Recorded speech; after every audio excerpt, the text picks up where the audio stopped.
Donc ce qu'il fallait faire et ce qui n'a pas été fait, hein, déjà tous les remèdes efficaces pour ce corona, on a fait obstruction.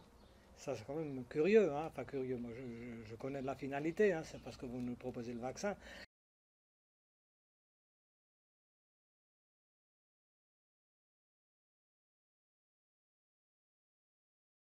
Bonjour à tous, Bonjour, salut René. Jérémy. Bon ben on se retrouve pour une nouvelle interview hein, Oui, dans ta superbe véranda ensoleillée. merci, avec plaisir. On Oui. ne croirait pas qu'on est en hiver. Oui, Ok. bah oui, on a même des tomates là à cueillir. Ça c'est un petit creux. Ok. Bah écoute, j'ai quelques questions à te poser de nouveau. Oui. Est-ce que tu es prêt? Oui, tout à fait, oui. Ok, Je vais essayer super. d'y répondre, hein. J'ai pas la science infuse, mais bon. Le président Macron devait parler normalement ce mercredi par rapport à un éventuel nouveau confinement, Oui. mais il se laisse encore la semaine pour décider. Mais on voit bien que déjà les médias commencent à doucement à parler d'un nouveau confinement. Toi déjà, est-ce que tu peux nous donner ton analyse, ton avis sur la situation sanitaire actuelle depuis la dernière fois, quoi? Oui, moi j'aurais envie de poser la question, mais elle est où la pandémie? Parce que hein, moi j'ai fait beaucoup de recherches. Déjà, j'ai commencé par au niveau communal, hein.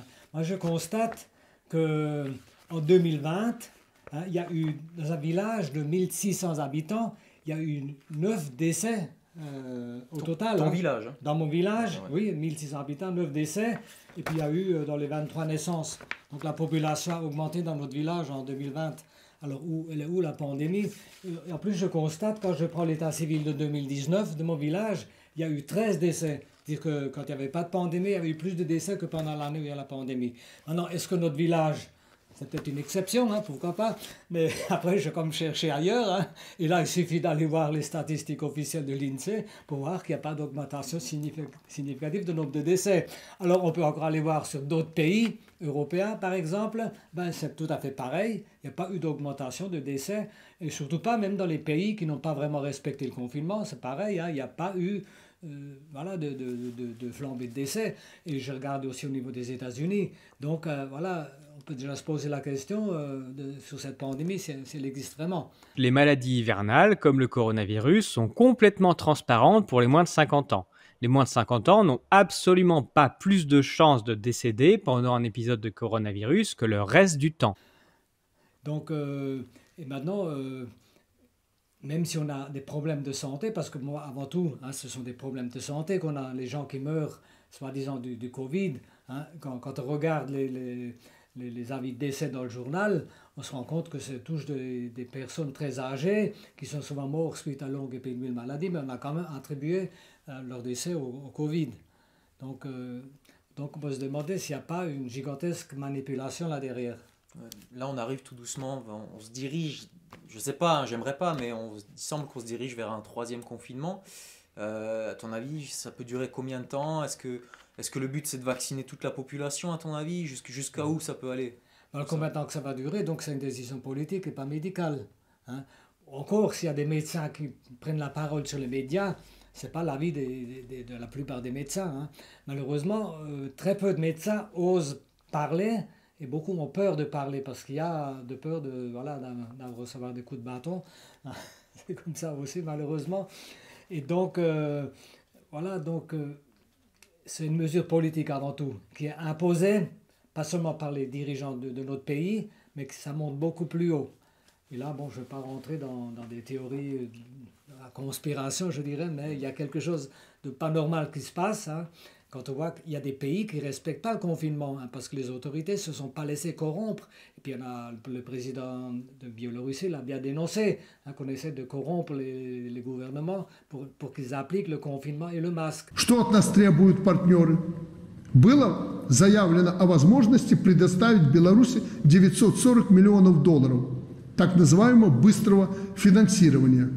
Как решается этот вопрос? При этом хочу заявить, что мы ни под кого плясать не будем. Там уже появляются требования. Вы, мол, в борьбе с коронавирусом в Беларуси делайте как в Италии. Слушайте, я не хочу, чтобы, не дай бог, повторилась ситуация в Беларуси, как в Италии. У нас своя страна, своя ситуация. Уже Всемирный банк готов нас профинансировать в 10 раз больше, чем предлагал, за то, что мы эффективно боремся с этой болезнью. Даже опыт запросил у Минздрава. А МВФ продолжает требовать от нас, вы давайте изоляцию, давайте карантин, давайте комендантский час. Слушайте, что за глупость? D'ailleurs, Poutine, je viens de l'apprendre, il vient de lever toutes les mesures anti-Covid. D'accord.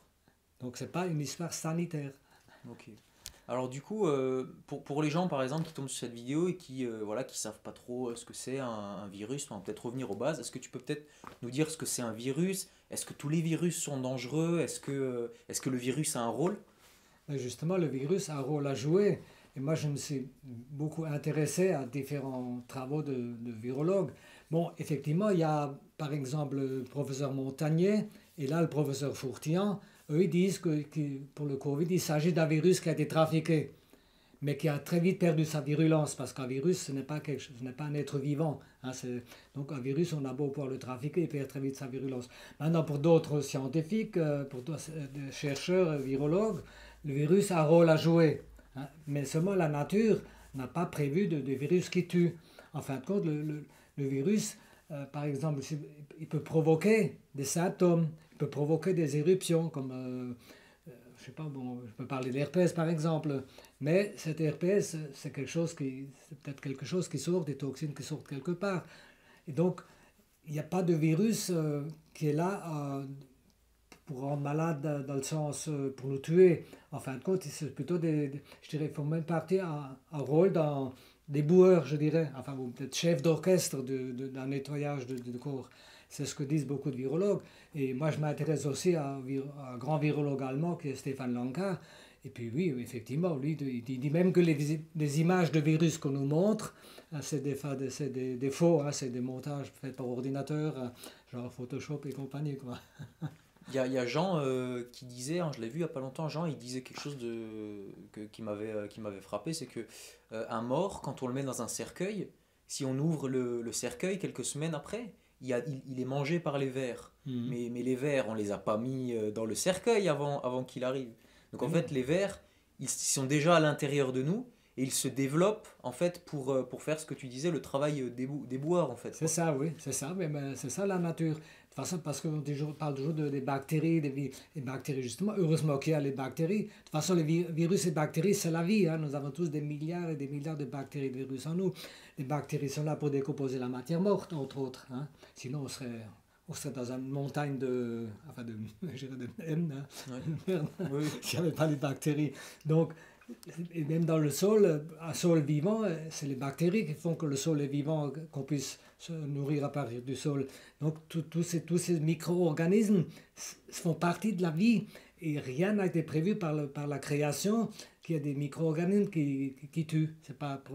Ça, c'est tous les virologues scientifiques honnêtes le disent. Maintenant, par contre, effectivement, ceux que vous verrez sur les médias, en général, ils ne sont pas très honnêtes. Hein. Ils sont tous souvent, quand on regarde de près, ils ont des conflits d'intérêts énormes des fois. Alors du coup, est-ce qu'on peut dire que un virus s'exprime uniquement en fonction du terrain, en fonction du corps dans lequel il est présent? Si on est encore en bonne santé, le virus va se comporter d'une certaine manière, et si le corps est en mauvaise santé, le virus il va peut-être se développer d'une autre façon. Oui, ça je le dis toujours. Hein. Moi, on peut m'envoyer tous les virus, soi-disant, hein, comme le Covid ou n'importe, on peut me les envoyer en pleine figure si tu veux, mais moi je n'ai aucun souci de ce côté-là. Moi, je ne me suis jamais préoccupé de ce virus. Jamais. Et donc, parce que je sais que quand on a un terrain normal, hein, je ne suis pas un surhomme, hein, Ouais. quand on a un terrain normal, on n'a absolument rien à craindre d'un virus. Ouais. Donc, en fin de compte, ce sont des gens qui sont déjà en mauvaise santé, des gens qui sont déjà malades. Et en plus, le virus est souvent là pour rétablir. Mais seulement le problème, c'est que l'homme est devenu très intelligent. C'est-à-dire qu'il a trouvé les moyens de faire baisser la fièvre, hein, il a le moyen de combattre les symptômes. Or, les gens meurent souvent des médicaments plutôt que de virus. Alors, on va dire que c'est le virus qui l'a tué. Hein. Au début, quand il y avait le Covid, on donnait aux gens des médicaments très toxiques. Et moi, à mon avis, c'est plutôt mort parce qu'on n'a pas laissé au corps faire son travail et que les gens sont morts plutôt du traitement, qu'on a empêché le corps de se nettoyer, entre autres. Hein, parce que quand on fait une bonne fièvre, c'est vrai, quand on est malade, entre guillemets, c'est pas agréable. Moi, j'ai connu ça une fois, enfin, il y a quelques années. Moi, j'étais en voyage aux États-Unis, avec mon fils m'a emmené aux États-Unis. Puis c'est vrai que j'ai vécu un peu n'importe comment, beaucoup dans la pollution électromagnétique également. Puis en rentrant, ben, j'ai commencé à tousser, j'avais une toux incroyable, j'avais une espèce de bronchite, de la fièvre. J'étais très mal à un moment donné, mais ça a duré quelques jours et après j'étais super bien. Et si j'avais pris des médicaments, peut-être que hein, j'aurais peut-être traîné ça beaucoup plus longtemps et voilà, et puis ça aurait peut-être fait, je me serais fait beaucoup plus de tort. Donc voilà, il faut bien comprendre le sens de la maladie et que le virus a un rôle utile à jouer là-dedans. Ok. Alors du coup, pour une personne par exemple qui aurait peur de ce virus, qui n'aurait pas envie de l'attraper, qu'est-ce que tu peux nous parler un peu de la prévention? Qu'est-ce qu'il faut faire si on veut être en bonne santé en fait? Ben, il faut déjà vivre en fonction des besoins du corps, enfin, s'alimenter en fonction des besoins du corps. Parce que, bon, déjà, il y a l'alimentation. C'est vrai que l'alimentation industrielle moderne n'est pas là pour remonter l'immunité. Au contraire, hein, ça nous fait baisser l'immunité. Ensuite, et ça, on n'y pense pas assez, mais toute cette pollution électromagnétique qui s'amplifie hein, d'année en année, ça sape notre vitalité aussi. Donc il y a ça. Ensuite, c'est vrai que le fait d'être trop sédentaire, moi je pense que l'homme n'est pas fait pour rester assis à un bureau. Enfin, on a besoin de bouger. Et pas seulement faire de la gym une fois par semaine. Je pense qu'il faut au moins tous les 2 jours faire un peu de mouvement intense. Enfin, ça c'est dans mon expérience de vie. Hein. Puis même j'en sens le besoin. Moi, je sens le besoin de bouger. Hein. Ouais. Je ne peux pas rester assis à dessiner. Des fois, il faut que je sorte. Enfin, j'ai du travail dur, du travail physique intense. Et moi, je sens que ça me fait même du bien voilà, de faire du travail physique. Et même, malgré ça, je vais encore faire du crossfit avec des jeunes, hein, pas le troisième âge. À Ostheim, À Ostheim, oui, il y a un club en de face. crossfit. Oui, oui, il y a des tout de crossfit, oui. Parce qu'il y a aussi de la gym pour le troisième âge. Ouais. Mais moi, ça me Là, tu pose- vas pas, oui. J'y vais pas, bien que j'en fais partie officiellement, mais je me sens pas à faire partie du troisième âge, quoi. Et puis ça, c'est valable pour tout le monde. Moi, je crois que tout le monde a ses capacités de régénération qui sont extraordinaires, mais il faut donner les moyens au corps Ouais. de se régénérer. Hein, voilà, quelqu'un va me dire, mais tu te prends pour un surhomme, mais c'est pas vrai du tout, je suis un homme tout à fait ordinaire. Par contre, je fais tout pour être en super bonne santé et que je n'ai absolument rien à craindre des virus. Et donc, effectivement, l'alimentation vivante, c'est très important. Alors, quand je dis alimentation vivante, on va me poser, oui, c'est quoi? Bon, ça veut dire, moi, je dirais, éviter de, de détruire les aliments par la cuisson. Ça, c'est important.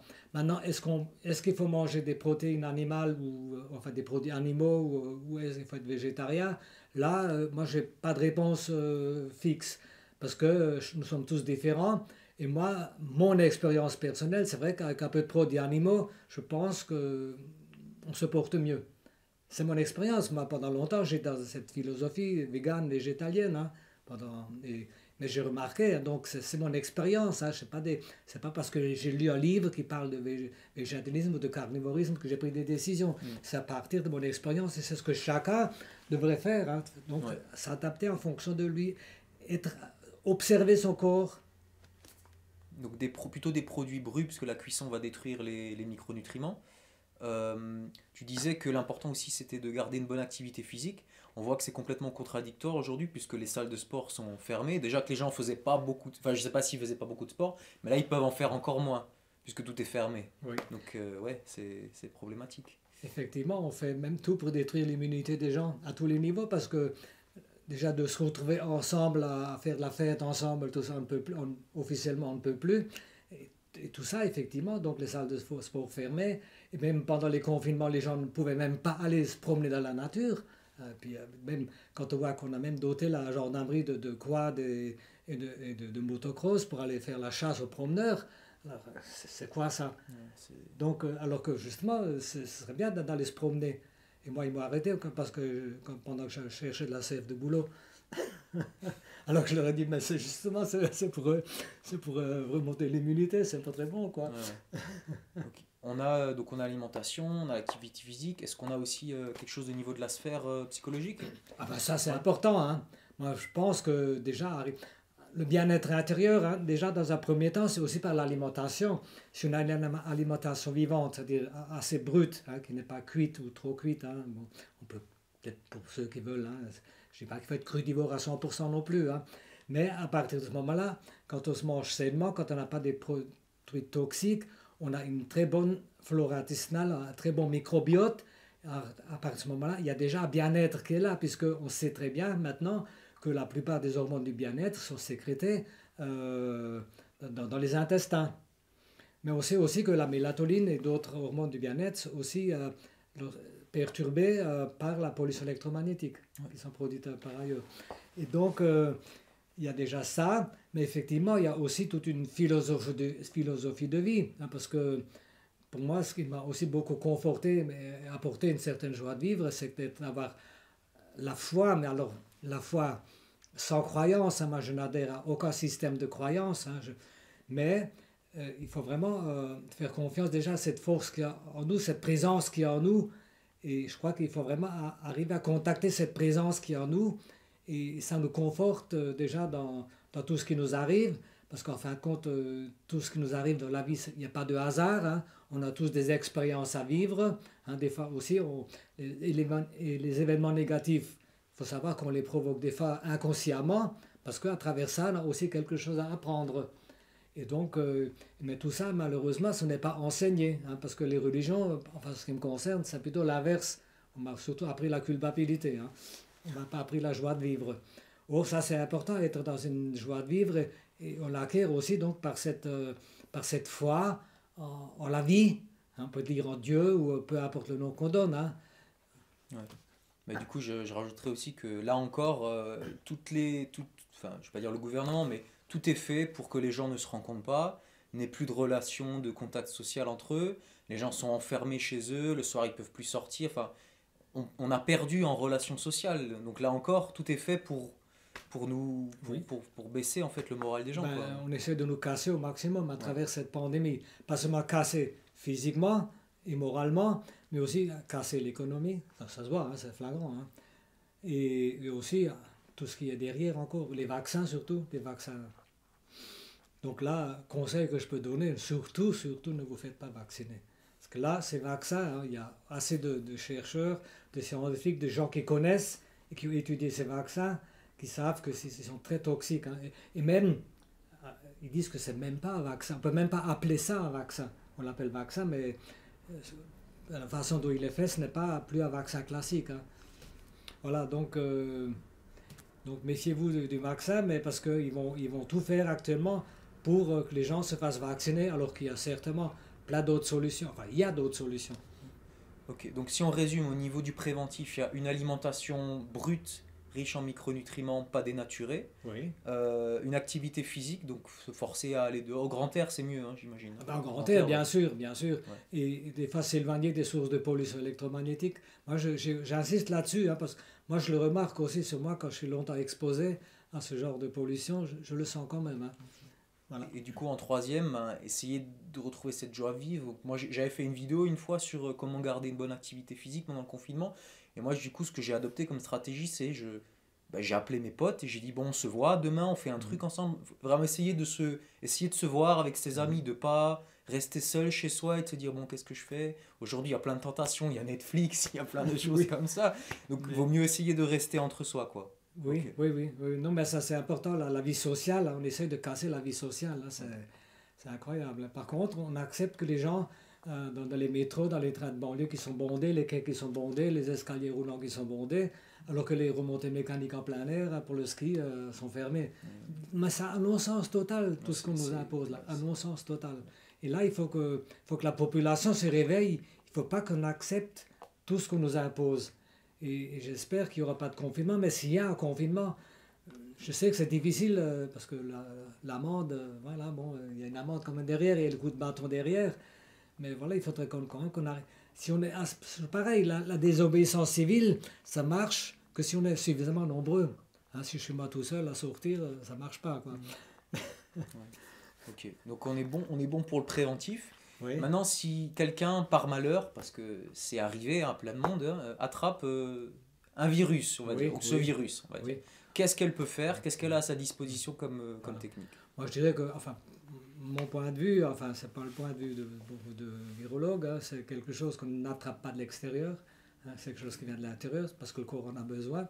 Mais bon, effectivement, non, si on a une grippe, si on a le Covid ou n'importe, si on est classé Covid, pour moi, là, tout ce que j'ai pu voir et ce que je vois le meilleur, hein, c'est la vitamine C à haute dose. Hein. Ça, c'est vraiment la première chose à faire. Ça a été fait.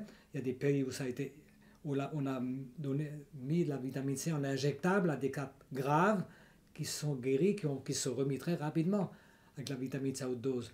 Maintenant, il y a aussi... une vitamine C spéciale, liposomale ou laquelle?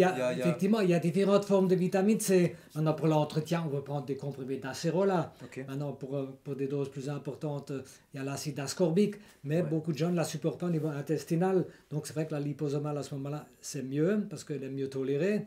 Mais le problème, c'est vraiment s'il y a un cas déclaré grave, il faudrait déjà aller à l'étranger ou trouver un médecin qui vous fait ça en cachette, faire de la vitamine C injectable.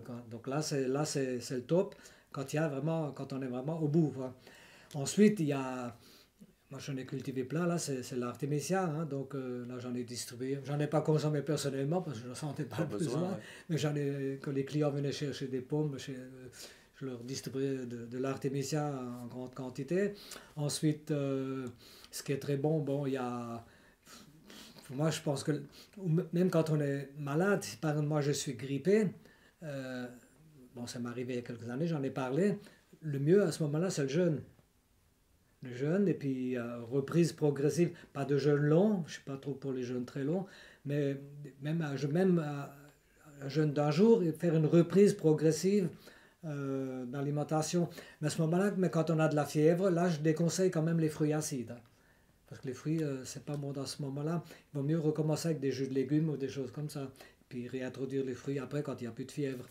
Mais ça, c'est radical. Je dirais que le jeûne, le corps peut se régénérer très vite quand on jeûne. Quand il n'y a plus le système digestif et ce métabolisme d'assimilation s'est interrompu, le corps, il a assez de puissance ensuite pour bien se nettoyer et s'auto-guérir.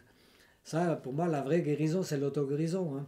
Maintenant, effectivement, il y a le docteur Raoult, lui, il avait sa chloroquine, mais pour moi, c'est toujours un médicament allopathique. Ça a été efficace aussi, mais est-ce que les gens, à long terme, est-ce qu'ils sont vraiment...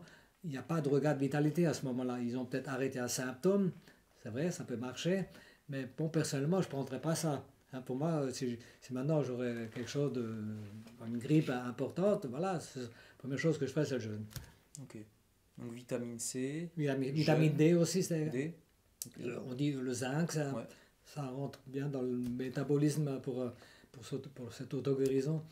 Et voilà, donc pour moi ça paraît tout simple. Hein. Bon, souvent on s'est compliqué la vie, surtout à cause des médicaments hein, qui souvent qui tuent. Souvent on dit tel enfant est mort de la rougeole. D'accord, regarde bien, il n'est pas mort de la rougeole. C'est-à-dire que on a donné du Doliprane, on a trop de Doliprane, on a donné trop de médicaments. Finalement, c'est pas le virus de la rougeole qui a tué. Hein. Alors, pareil, au tiers-monde, où dans le passé, on disait qu'ils sont morts de la rougeole. C'est pas vrai, ils sont morts de malnutrition pendant la rougeole. Hein. Donc, il ne faut pas faire cette confusion. Donc, on nous a beaucoup... on nous a fait rentrer dans cette peur du virus. D'ailleurs, même le cinéma Hollywood nous a préparé à ça. Parce qu'il y a eu des films qui ont sorti pandémiques où il y a un virus qui commençait à décimer une partie de la population. Donc, effectivement, les gens qui ont vu ce film, ils ont déjà été bien préparés pour avoir peur. Et c'est vrai, quand je vois autour de moi, les gens ont peur. Quand ils me voient sans masque, ils m'agressent, mais c'est incroyable, quoi. Oui, ils viennent avec le coude comme ça. Ah oui. Ah, moi, je fais des fois exprès de les embrasser, mais... Ouais. Voilà, donc vraiment, il faut vraiment sortir de cette peur du virus. Pour moi, c'est important, parce que tant que les gens sont dans la peur du virus, nos autorités vont faire avec nous ce qu'ils veulent. Ouais. Voilà, donc ne craignez pas les virus. Voilà, il faut remonter son immunité par une alimentation saine, de l'exercice physique. C'est aussi bon dans certaines situations, les bains chauds ou les bains froids. Moi, je fais l'expérience des bains glacés. Ouais. Pour moi, ça me donne une énergie incroyable. Hein. Bon, effectivement, là, c'est déjà beaucoup plus dur pour ceux qui n'ont pas l'habitude. De toute façon, c'est quelque chose qu'il ne faut pas faire n'importe comment. Il faut y aller progressivement. Hein, les personnes plutôt fragiles peuvent prendre des douches froides ou alors y aller avec de l'eau moite. Bon, il ne faut pas faire ça. Mais quand c'est on n'est si pas un habitué. entraînement, ça Il nécessite faut un s'entraîner, il faut entraînement. y aller doucement. Surtout quand tu as des problèmes cardiaques. Il faut, là, surtout pas, quoi. Ouais. Ni l'excès de chaud, ni l'excès de froid. Hein. À ce moment-là, il faut être modéré. Voilà, donc Ok. je pense que j'ai dit l'essentiel. Je sais Ouais. pas, il y a peut-être... Non, je que pense que j'oublie toujours quelque chose d'important, peut-être. Mais bon, non, on a bien fait le tour. donc pour moi, ce qui est important, parce que c'est vrai que je suis devenu très vitamine C, parce que c'est l'expérience que j'ai pu avoir sur moi et sur d'autres personnes, parce qu'il faut savoir que l'être humain n'a plus cette capacité, n'a pas cette enzyme qui lui permet de synthétiser la vitamine C, comme le font la plupart des animaux, sauf les grands singes, et puis une chauve-souris, puis le cobaye. Donc autrement, dans le règne animal, ils peuvent synthétiser la vitamine C à partir du glucose. Et donc, le fait qu'on n'a pas cette capacité, il faut toujours un apport constant parce que le corps ne peut pas la stocker. Alors en plus, l'aberrance, c'est que l'homme cuit ses aliments, donc il détruit la vitamine C. C'est Et une des donc, premières vitamines qui est détruite, il me semble. oui, Ouais. une des premières, et c'est la plus importante, parce que la vitamine C entre en jeu dans tous les métabolismes du corps. Et c'est vrai que si dans le temps, beaucoup de gens mouraient de maladies infectieuses, beaucoup d'enfants mouraient par exemple de tuberculose à l'époque de l'ère industrielle, ben, il fallait voir les causes. Déjà les conditions de travail incroyables des enfants qui travaillent dans les mines, dans la poussière, enfin, dans des conditions insalubres, avec une nourriture carencée. Hein. C'est pas le fameux Bassi de Koch qui a tué ses enfants. C'est pas vrai, c'est les conditions lamentables dans lesquelles ils vivaient. Il suffit de lire Zola avec l'Assommoir, ou même Georges Jaurès a beaucoup écrit sur la condition ouvrière. Et même il y a un médecin de l'époque aussi qui écrivait beaucoup sur la condition ouvrière. Il disait que c'est pas voilà, ce qui tuait les gens, c'est la misère, l'alcoolisme qui faisait partie de la misère. D'ailleurs, Zola le décrit très bien dans le livre L'Assommoir. Donc effectivement, cette mortalité qu'il y avait, c'est pas parce qu'on a commencé à... C'est l'amélioration de l'hygiène de vie, des conditions de vie qui ont fait qu'on meurt plus de ces maladies infectieuses dont on mourait beaucoup avant. Hein. Donc il faut vraiment sortir de cette peur d'un virus tueur, hein. C'est les conditions de vie. Notre corps, il résiste à tout, il est fait pour ça. Hein. La santé, c'est la condition normale de l'être humain. Il n'y a pas de virus, de bactéries extérieures qui peuvent me rendre malade. Je n'y crois pas, c'est pas possible. J'en ai fait l'expérience parce que déjà, ça c'est dans les années 70, c'est vieux, hein, où un médecin, où j'avais une infection générale, le médecin qui me disait vous risquez une septicémie, il faut tout de suite aller à l'hôpital, il faut vous mettre sous antibiotiques, vous ouvrir l'abcès, tout ça. Enfin, il avait presque aussi peur que moi, ou plus peur que moi, je ne sais pas.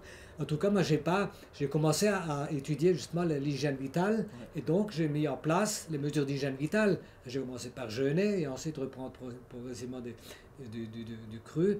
Or, les microbes et enfin, ces fameux virus qui auraient dû me tuer, enfin, ils sont passés où? Je n'ai rien fait contre ces virus. Donc j'ai changé le terrain, et puis je suis retrouvé la pleine santé, la pleine forme. Voilà. C'est vrai qu'on nous a habitués en fait aujourd'hui à... Il y a un réflexe chez la plupart des gens, c'est que je suis malade, je prends un médicament, mais on regarde pas plus loin en fait. On se pose pas la question pourquoi il y a une maladie. Et que comme tu dis, c'est vrai que l'état naturel de l'être humain, c'est d'être en bonne santé. Et j'en discutais une fois avec quelqu'un aussi qui a changé son hygiène de vie. Et j'ai l'impression aussi que le problème, c'est que tant que les gens ils ne changent pas leur hygiène de vie, et tant qu'ils n'ont pas connu l'état de santé, ils ne peuvent pas savoir ce que c'est. Et ils se disent, mais c'est normal que je sois fatigué, que je sois triste dans un... Non, on est censé, et ça c'est peut-être une croyance qu'on a dans la naturopathie, mais je trouve que c'est une belle croyance et qui nous porte, c'est qu'on est fait pour être en bonne santé, on est fait pour être heureux. Pour moi, ça va au-delà de la croyance, c'est une évidence même. Ouais. Quand on le vit, c'est une évidence. Voilà, ça sort du cadre d'une simple croyance. Ouais. Et moi, j'ai mon expérience de vie, moi ça fait maintenant, depuis les années 70, donc ça fait un demi-siècle, et donc j'ai quand même acquis beaucoup d'expérience depuis ce temps-là. Or, voilà, donc moi je me sens, moi la peur de la maladie, ça n'existe pas chez moi, voilà, donc parce que je sais comment fonctionne mon corps, ouais. Et j'ai appris à connaître le sens de la maladie. Il y a des symptômes qui peuvent des fois apparaître, mais ces symptômes, et c'est ça qui est souvent mal compris, sont très utiles souvent. Ça dépend. Il y a aussi des maladies qui sont dues à des carences. Il ne faut pas tout confondre non plus. Ouais. Tout n'est pas crise de désintoxication non plus. Il faut quand même savoir observer. Parce que souvent, il y a aussi des problèmes qui sont liés à d'autres facteurs. Hein. Donc, c'est vrai que quand un bon naturopathe, il faut qu'il voie plein de choses, parce qu'une personne qui a des problèmes de santé, il faut vraiment connaître tout ce qu'elle vit, tout ce qu'elle fait dans sa vie, quoi. C'est important. Mais il faut lui donner les moyens à s'auto-guérir. Hein. Donc c'est ça le drame, les médecins, on ne leur apprend pas. Il y en a qui ont appris ça en dehors de la fac. Hein, pour moi, la vraie médecine, une bonne formation de médecin, c'est d'apprendre aux gens à s'auto-guérir. Parce que donner un médicament, on fait disparaître un symptôme et la personne n'aura plus le symptôme, mais à long terme, elle sera de plus en plus malade. Et d'ailleurs, je vois autour de moi, il y a des fois des gens qui meurent très jeunes.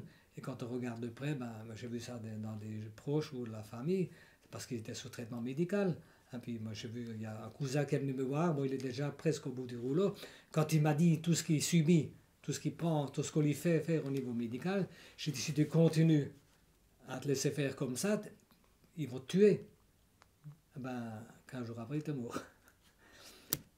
Ou plus que 15 jours, je ne sais plus, je ne me rappelle plus exactement, c'était peut-être un mois après, je ne sais pas. J'ai appris son décès.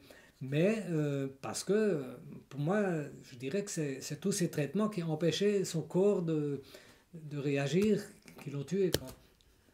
Le programme de survie, en fait, quoi. Le corps est oui, mais le corps est intelligent, mais beaucoup plus intelligent que la science humaine. Donc, justement, je parlais de toute façon de cette présence qui nous habite.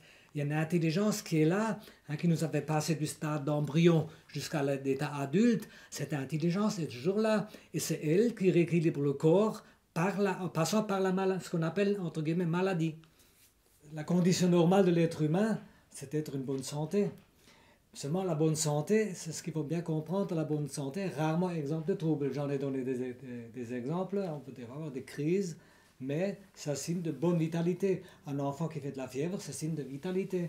Hein, c'est pas parce que c'est pas la fièvre qui est là pour. Au contraire, il y a des prix Nobel qui ont démontré que justement